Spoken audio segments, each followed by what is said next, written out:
భగవద్గీత శ్లోకం ఆత్మస్వభావం. సాంఖ్యయోగంలో 23వ శ్లోకం.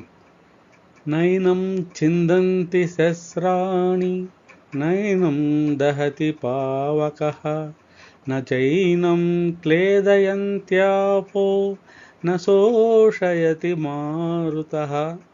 దీని తాత్పర్యం, ఆత్మ నాశనము లేనిది, ఆత్మను శస్త్రములు ఛేదింపజాలవు, అగ్ని దహింపజాలదు, నీరు తడుపుజాలదు, వాయువు ఆర్పివేయను సమర్థము కాదు.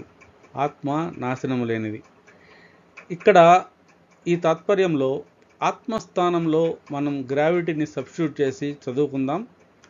గ్రావిటీ నాశనం లేనిది, గ్రావిటీని శస్త్రములు ఛేదింపజాలవు, అగ్ని దహింపజాలదు, నీరు తడుపుజాలదు, వాయువు ఆర్పివేయను సమర్థము కాదు. గ్రావిటీ నాశనము లేనిది.